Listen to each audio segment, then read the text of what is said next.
तो नमस्ते दोस्तों। Hi friends. देखिए, इस वीडियो में हम लोग बात करने वाले हैं बीकॉम सेमेस्टर 3 के बारे में।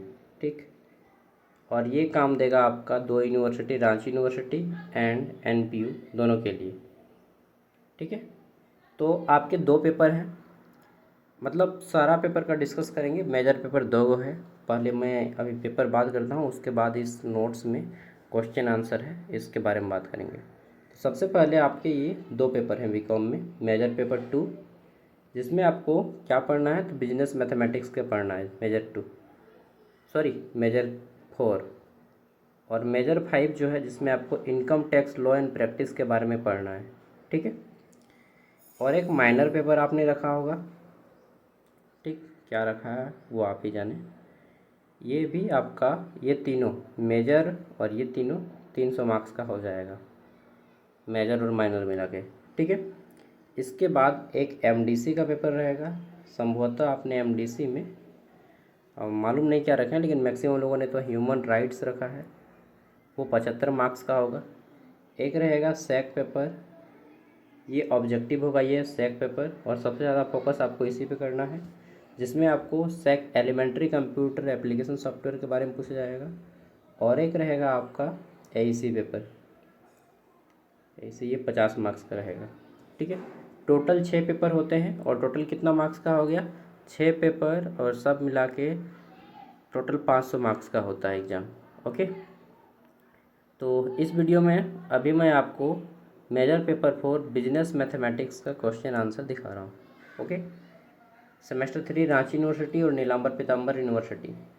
बिजनेस मैथमेटिक्स में आपका जो टॉपिक्स है वो 6 टॉपिक्स से आपके क्वेश्चन आएंगे। सबसे पहला है आपका क्या, तो मैट्रिक्स एंड डिटर्मिनेंट्स। दूसरा है आपका क्या, तो एक मिनट, हाँ,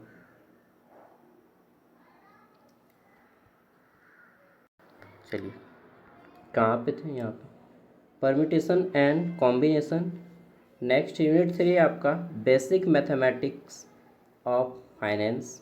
और फिर आ जाता है आपका mathematical reasoning and aptitude. Fourth number के बाद फिफ्थ नंबर पे आता है आपका क्या, तो डिफरेंटिएशन एंड इंटीग्रेशन। और अंतिम में आपका लाइनर प्रोग्रामिंग प्रॉब्लम। तो ये 6 टॉपिक्स पढ़ने हैं आपको। पहले मैं आपको शॉर्ट आंसर टाइप क्वेश्चन दिखाता हूँ, ताकि आपको धीरे धीरे माइंड में बसे। तो पहला है क्वेश्चन, मैट्रिक्स से आप क्या समझते हैं, what do you understand by matrix. देखिए,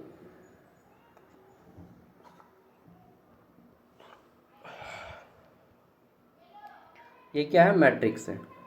तो इसको बताना कैसे है कि संख्याओं या तत्वों, ठीक है, संख्याओं या तत्वों, नंबर या एलिमेंट्स को जब पंक्ति और स्तंभ, ठीक है, नंबर और एलिमेंट को जब रो एंड कॉलम में उसको अरेंज किया जाता है, और जो अरेंज करने के बाद जो टेबल बनता है उसको मैट्रिक्स कहते हैं। ठीक है। यानी कि संख्याओं तत्वों को पंक्ति और स्तंभ में व्यवस्थित करने वाली सारणी को मैट्रिक्स कहते हैं। ओके। अब आता है वर्ग मैट्रिक्स क्या है, स्क्वायर मैट्रिक्स क्या है।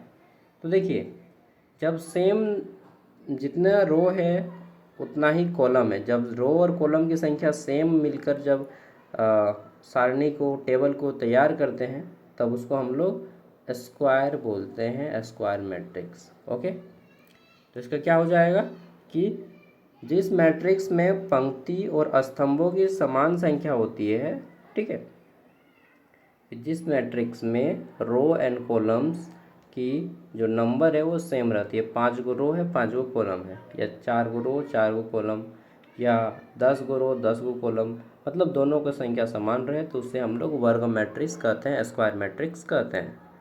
ठीक है। अगला आ जाता है डिटर्मिनेंट किसे कहते हैं, निर्धारक क्या होता है। वर्ग मैट्रिक्स से प्राप्त एक संख्यात्मक मान को निर्धारक कहते हैं। ठीक है। जो वर्ग मैट्रिक्स होता है उससे जो प्राप्त होता है मान, ठीक है, जो वैल्यू हमें मिलता है संख्या का, उसको हम लोग डिटर्मिनेंट्स कहते हैं। नेक्स्ट आता है हमारा यहाँ पे कि मैट्रिक्स का प्रतिलोम, ठीक है, इन्वर्स क्या होता है। तो what is the inverse of a matrix?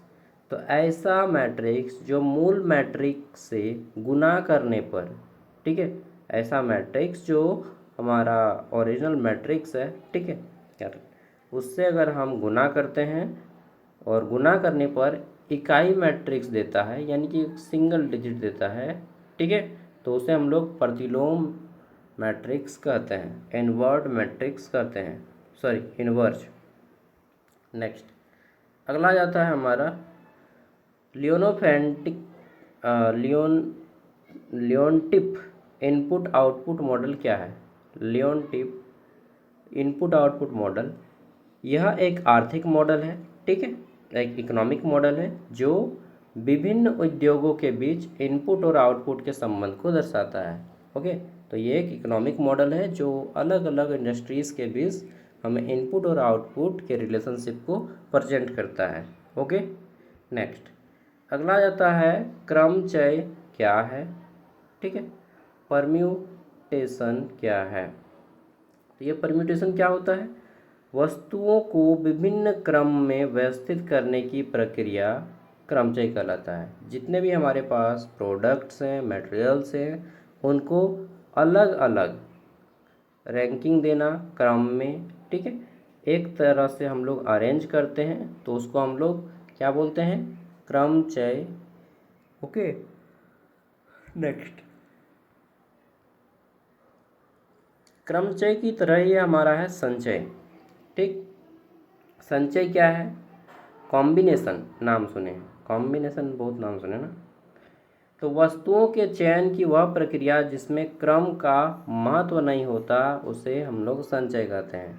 कि वस्तु के चयन, हमने कोई वस्तु सेलेक्ट किया लेकिन इस बात को ध्यान नहीं दिया कि उसको परमुटेशन के अंतर्गत है या नहीं है, ठीक है, यानी कि जो हम लोग यहाँ पे अरेंज करते हैं, ठीक है, विभिन्न क्रम में रैंक में अरेंज करते हैं, और यहाँ पे हमने जो आइटम या जो प्रोडक्ट सेलेक्ट किया उसको हमने ये ध्यान में नहीं रखा कि राइट अरेंज है या नहीं है, तो उसको हम लोग क्या बोलेंगे? बस कॉम्बिनेशन बोलेंगे, ठीक है।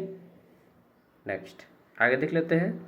एक फॉर्मूला है, आप इसे याद कर सकते हैं, NPR। ये NPR का फॉर्मूला है, NPR, ठीक है। NPR का सूत्र क्या, सॉरी NPR के बाद NCR का फॉर्मूला है, और ये फॉर्मूला तो सबको आता ही होगा, सिंपल इंटरेस्ट का सूत्र, ठीक। Simple interest is equal to PRT/100, ठीक। P मतलब प्रिंसिपल यानी कि मूलधन, रेट, R टाइमिंग समय। चक्रवृद्धि ब्याज क्या होता है? तो सबको मालूम है, कंपाउंड इंटरेस्ट CI। जब ब्याज को मूलधन में जोड़कर पुनः उस पर ब्याज लिया जाता है तो उसे चक्रवृद्धि ब्याज कहते हैं, ठीक है, सबको मालूम है ना। 100 रुपया पे 10% ब्याज लगा तो कितना हो गया?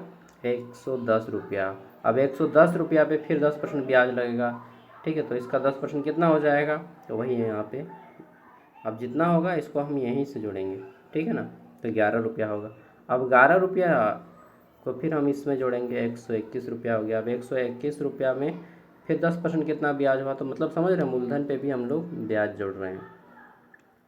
नाम मात्र ब्याज दर क्या है? नॉमिनल रेट क्या होता है? नॉमिनल रेट, देखिए, what is nominal rate of interest?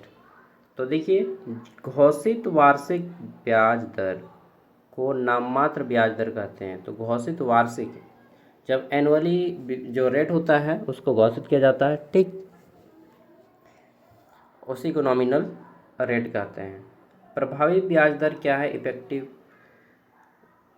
Effective interest क्या है, या इफेक्टिव रेट ऑफ इंटरेस्ट क्या होता है? तो वास्तव में प्राप्त होने वाली, जैसे हम लोग मोल भाव करके कम कर दिए, जो भी वो रेट है, मान लीजिए रेट है 500 रुपया, लेकिन हम लोगों ने मोल भाव किया और 400 रुपया में ख़रीदा या 450 में ख़रीदा, ठीक है।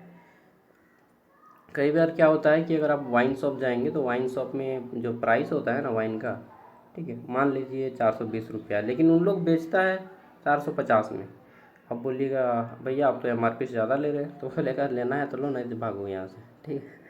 तो कई बार क्या होता है, जो एक्चुअल रेट होता है उसको ध्यान नहीं दिया जाता है। उसी तरह से आप इंडियन रेलवे में अगर आप पानी खरीदे होंगे 10 रुपया का वाटर, वहाँ पे बोलेगा 20 रुपया।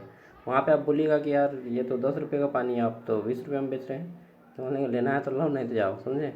तो ये एक्चुअल प्राइस कुछ और होता है, और जो हम लोग खरीदते हैं वो प्राइस कुछ और होता है। तो इसी को बोलते हैं कि वास्तव में प्राप्त होने वाले ब्याज दर को प्रभावी ब्याज दर कहते हैं। ओके, चलिए, effective rate of interest. Next आता है हमारा वार्षिकी। एन्युटी क्या है? एनुअल से बना है एन्युटी, ठीक है, वार्षिक से बना है वार्षिकी। ये एन्युटी क्या होता है? नियमित अंतराल पर समान राशि के भुगतान को वार्षिक कहते हैं, ठीक है। कोई फिक्स नियमित अंतराल है, कुछ टाइम पीरियड है, ठीक, 2 साल, 3 साल, 4 साल या 5 साल, और समान राशि कोई एक फिक्स्ड अमाउंट है, ठीक, कि भुगतान को जो हम लोग पे कर रहे हैं उसी को एन्युटी कहते हैं। बैंक छूट क्या है? तो बैंक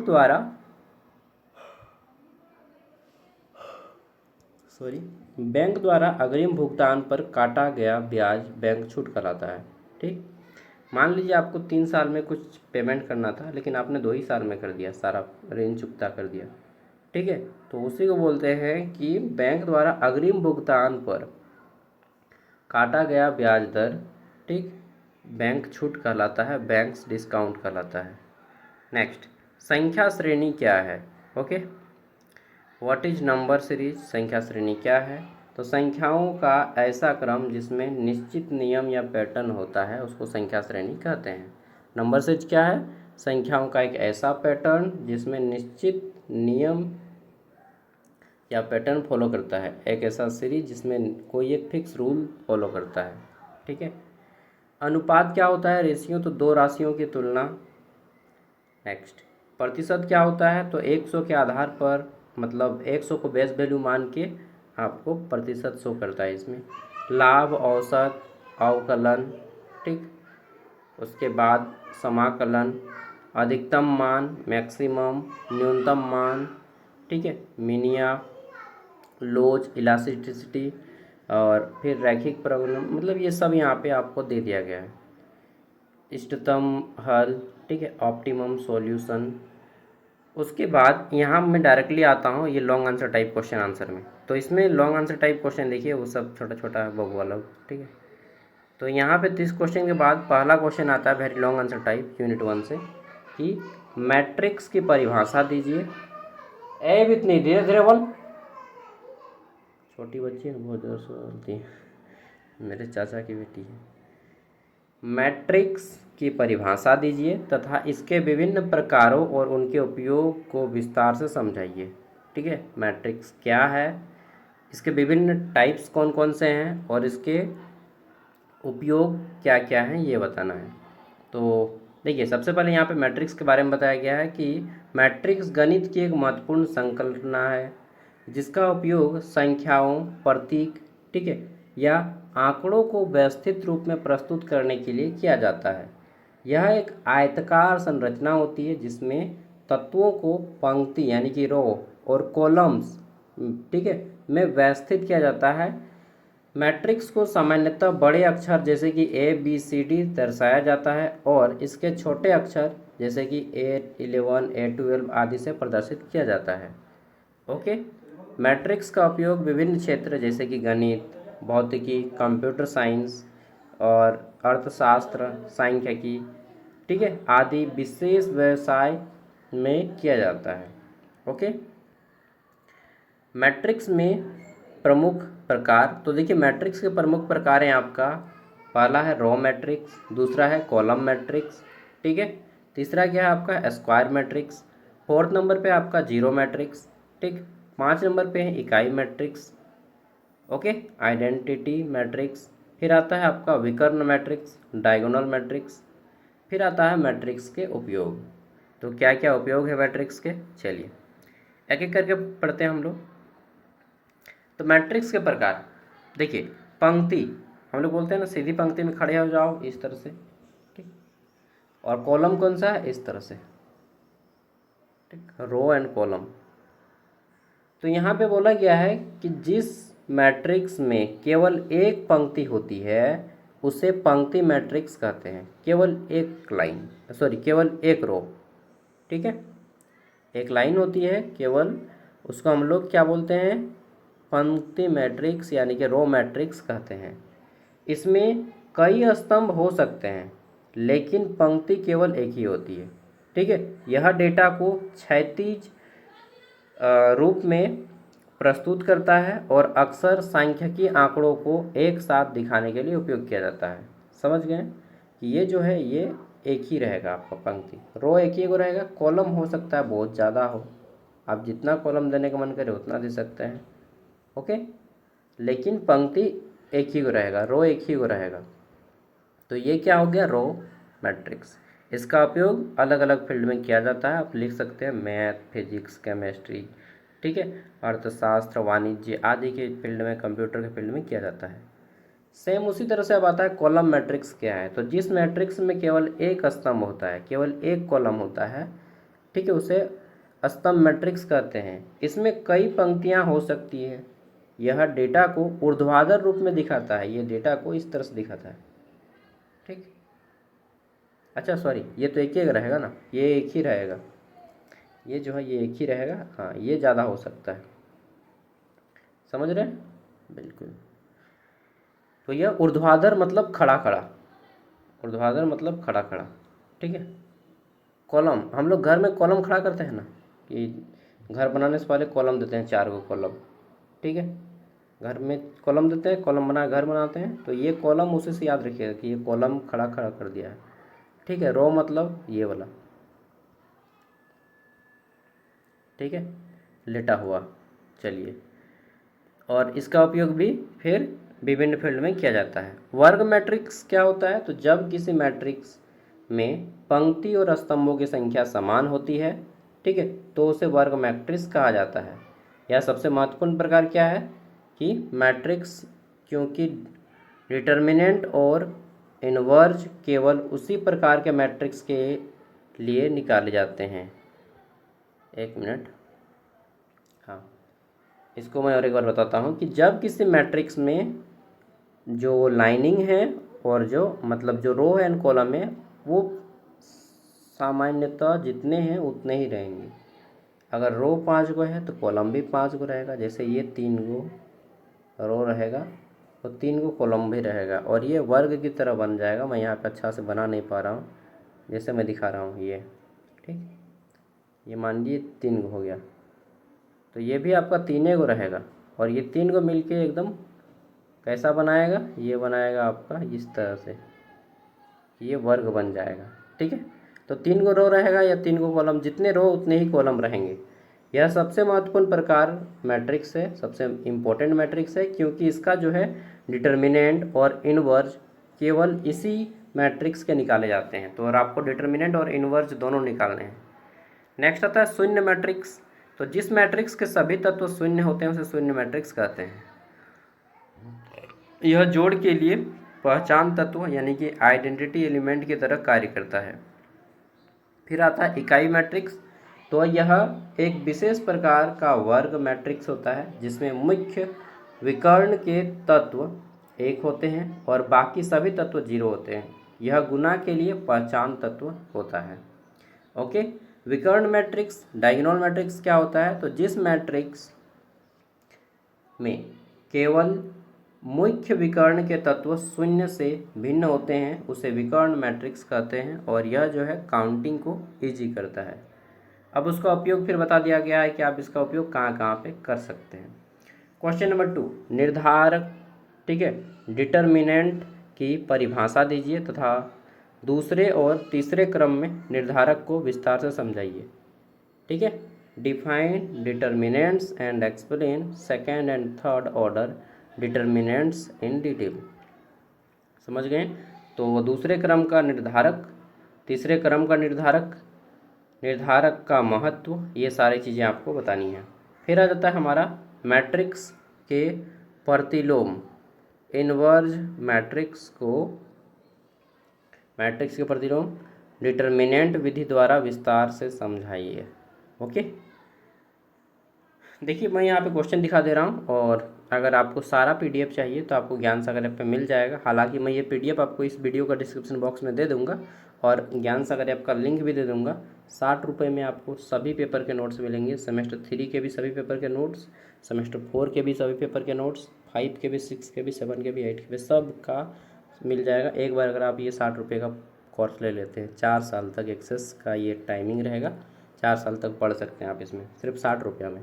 ओके, बाकी नहीं ख़रीदना है तो मैं ज़बरदस्ती नहीं करूँगा आपको, क्योंकि मैं फोर्स करके किसी को कोर्स सेल नहीं करना चाहता, और इतना लो प्राइस इसीलिए रखा हूँ ताकि हर को सभी को ईजी लगे। चलिए, 3 चर वाले रैखिक समीकरण को हल जो होता है, हल को मैट्रिक्स विधि से आपको बताना है, और यहाँ पे आपको सॉल्व करके भी दिखाया गया है। देखिए मैं इसमें प्रयोग आपको कहना चाहूँगा कि ये मैथ का टॉपिक है, थोड़ा सा आप अपना दिमाग का प्रयोग करें। मे भी कहीं पे अगर मिस्टेक्स हो गया हो तो सॉरी। फिर आता है लियोनटिफ इनपुट आउटपुट मॉडल के बारे में आपको एक्सप्लेन करना है डिटेल में। इसके मुख्य एलिमेंट जिसमें कि इनपुट, आउटपुट और तकनीकी गुणांक होता है, टेक्निकल कोफिशिएंट होता है, ठीक है। और सबका यहाँ पे साइन भी लिख दीजिएगा। महत्व, फिर लिमिटेशंस के बारे में बताना है। आगे देख लेते हैं यूनिट टू। अब यूनिट 2 का क्वेश्चन है कि क्रमचय, ठीक है, क्या है, परमुटेशन क्या होता है, परम्यूटेशन क्या होता है, इसके तत्व और सूत्र को उदाहरण सहित विस्तार से समझाइए। ओके, आगे देख लेते हैं नेक्स्ट। तो अगला क्वेश्चन आ जाता है हमारा कि संचय क्या होता है, ठीक है, कॉम्बिनेशन क्या होता है, संचय, इसे क्रमचय से अलग करते हुए विस्तार से समझाइए। ओके, संचय कॉम्बिनेशन क्या होता है, इसे क्रमचय से अलग करते हुए विस्तार से आपको बताना है। क्या होता है दोनों में अंतर, तो एक में जो है सेलेक्ट करते हैं प्रोडक्ट को, उसको अरेंज वे में, और एक को बिना अरेंज किए, ठीक है। क्रमचय और संचय के बीच में अंतर को विस्तार से बताइए। चलिए, और इसे आप जो है ना लाइनिंग खींच के भी कर सकते हैं, रो और कॉलम बना के, मतलब एक तरह से इस साइड में एक इस साइड में, उस वैसा भी कर सकते हैं, आपको जैसा इजी फील हो। क्रमचय और संचय के आधार पर सरल समस्याओं को हल करने की विधि के बारे में विस्तार से आपको समझाना है, एक्सप्लेन करना है इन डिटेल, और ये सब 15 मार्क्स के क्वेश्चन है। नेक्स्ट क्वेश्चन आ जाता है हमारा यहाँ पे, क्रमचय और संचय का क्या, तो व्यावसायिक और दैनिक जीवन में क्या उपयोग होता है ये बताना है। Explain the applications of permutation and combination in business daily life. Okay, next आगे देख लेते हैं क्वेश्चन यूनिट 3 का पहला क्वेश्चन। प्रत्येक यूनिट से 5-5 क्वेश्चन दिए गए हैं, किसी किसी में थोड़ा कम है। साधारण ब्याज यानी कि सिंपल इंटरेस्ट और चक्रवृद्धि ब्याज को विस्तार से समझाइए और दोनों में अंतर बताइए। तो बचपन से पढ़ते आ रहे हैं सिंपल इंटरेस्ट और चक्रवृद्धि ब्याज, ब्याज के ऊपर ब्याज यानी कि चक्रवृद्धि ब्याज, और जो ब्याज एक निश्चित गति से बढ़ती है, ठीक है, फिक्स रहता है, जिसकी मूलधन पे ब्याज नहीं जोड़ते हैं, उसको हम लोग साधारण ब्याज बोलते हैं। दोनों में अंतर पूरा विस्तार से बताया गया है, आप आराम से लिख सकते हैं इतना विस्तार से। चलिए आगे देख लेते हैं। अगला आ जाता है नाम मात्र, नॉमिनल और प्रभावी ब्याज दरों को उनके आपसी संबंध सहित विस्तार से समझाइए। ओके, वित्तीय प्रणाली में ब्याज दर का अत्यंत महत्वपूर्ण स्थान है। यह दर्शाती है कि किसी निवेश या ऋण पर कितना ब्याज मिलेगा या देना होगा। ओके, बाकी आप लोग कर लीजिएगा यार। नेक्स्ट तीसरा क्वेश्चन है चक्रवृद्धि ब्याज और छूट यानी कि डिस्काउंट की जो प्रोसेस है इसके बारे में बताना है। Explain the process of compound and discount in detail. Okay, next आगे देख लेते हैं। अच्छा, मैं तो आप सबको पीडीएफ दे ही दे रहा हूँ, तो आप लोग फिर क्वेश्चन क्यों देखिएगा ना जी। वार्षिकी क्या है, इसके प्रकार और गणना और महत्व के बारे में विस्तार से बताइए, फिर भी देख लीजिए। और ये 5वां क्वेश्चन है, ठीक है। बैंक छूट जो बैंक से डिस्काउंट है, व्यापार छूट है, ट्रेड डिस्काउंट, इसके बारे में बताइए। ये हो गया कंप्लीट, और ये फिर आपका आता है यूनिट 4। तो सब कुछ कर लीजिएगा आप लोग, मैं पीडीएफ दे दे रहा हूँ, ठीक है। पीडीएफ वीडियो का डिस्क्रिप्शन बॉक्स में मिल जाएगा। और जो लोग ऐप ख़रीद लेंगे तो वहाँ पे सब पूरा ग्रेजुएशन का ही मटेरियल मिल जाएगा एक साथ आपको, ठीक है। बार बार आपको मतलब वीडियो का वेट नहीं करना पड़ेगा कि वीडियो आएगा तब पीडीएफ मिलेगा। आप एक ही जगह पे सारा पीडीएफ एक्सेस कर सकते हैं एक साथ, ठीक है। जब मन करे तब पढ़िए। और जो लोग ऐप ख़रीदना चाहते हैं उनको लिंक डिस्क्रिप्शन बॉक्स में, वहाँ से रांची यूनिवर्सिटी का पास ले लीजिएगा, ठीक है। और मेजर पेपर ये जो आपका रहेगा नेक्स्ट मेजर पेपर 5, उसका भी वीडियो मैं जल्दी डाल दूँगा, ठीक है। बाय, जोहार।